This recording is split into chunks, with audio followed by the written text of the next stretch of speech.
What's up, guys, and welcome to my review for the 2012 film Dark Shadows. This movie came out in May 2012.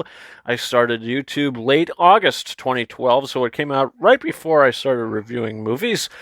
And this stars Johnny Depp and is directed by Tim Burton, and it is the latest collaboration between the two. We haven't had a collaboration since. It's been 8 years, and I hope they do another film together because I love their collaborations. Everything from Edward Scissorhands to this, I just think they are a great, great pair on screen and off screen. I think they have a great relationship too, great friendship from everything you've seen from interviews and just behind the scenes footage. They really get along and they understand each other.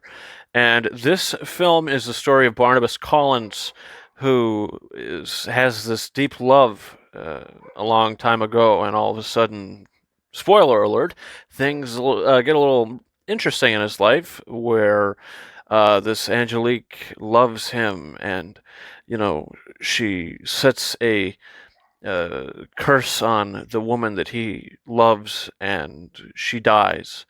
And he jumps over the cliff, and instead of him dying, he becomes a vampire, and he is now cursed, and the people of the village take him and they bury him.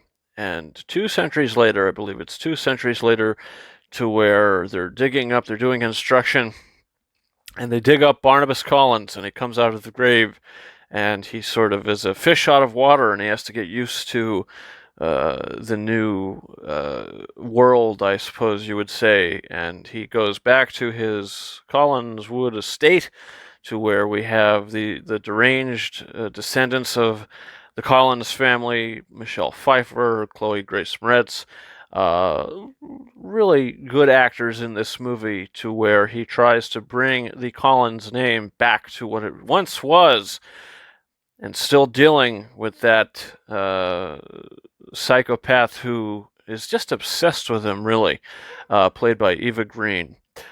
So that is basically the story of Dark Shadows, and a lot of people were mixed about this movie. Some people thought it was a little too goofy.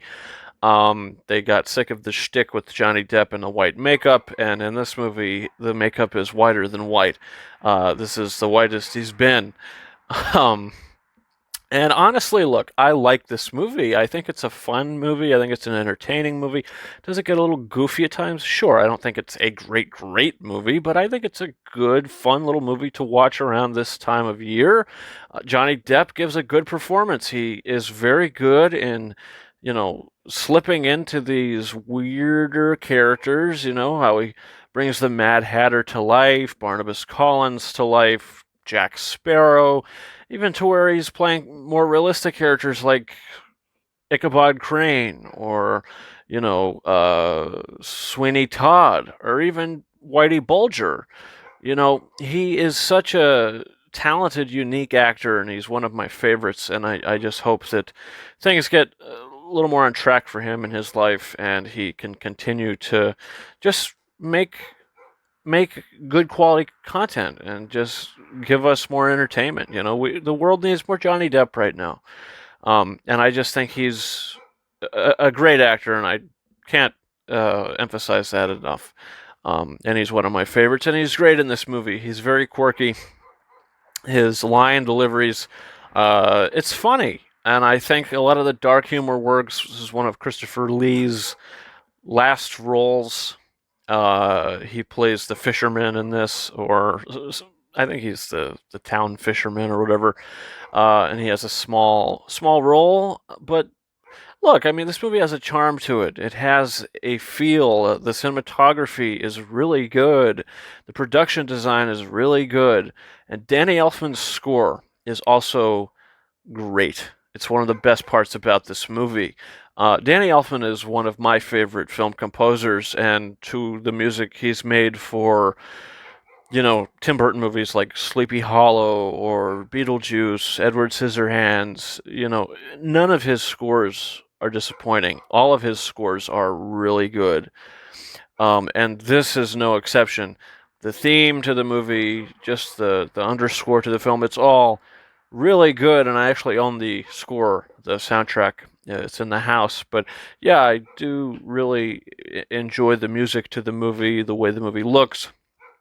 The characters is a little goofy, sure. Is there a really weird side plot where the father of this new Collins family is having an affair on Michelle Pfeiffer, and he, spoiler alert, just sort of walks out and never returns towards the end of the movie. Just takes a taxi or whatever and just leaves. It's like, wow, this guy was a scumbag. And why was that in the film? Maybe to put more distress onto the young boy David's life? Who knows? I say that is probably the explanation, but a little unnecessary. Maybe there's just some things in the movie that are a little questionable. But overall, I do like this movie, and it is a fun, entertaining ride. Um, and in the end of the day, I'm going to give Dark Shadows 3.5 out of 5 stars.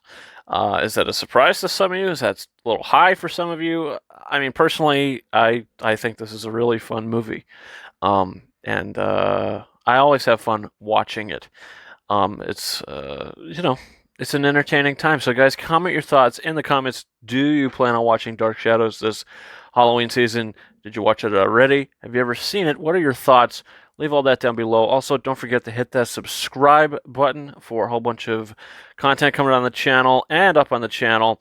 You can follow me on Twitter, RyanKing72, and Instagram at KingArises131 for more specifics on that. You can check out the description of this video. And yeah, guys, that's been it for me. Thank you so much for watching my review for Dark Shadows. And until next time, over and out.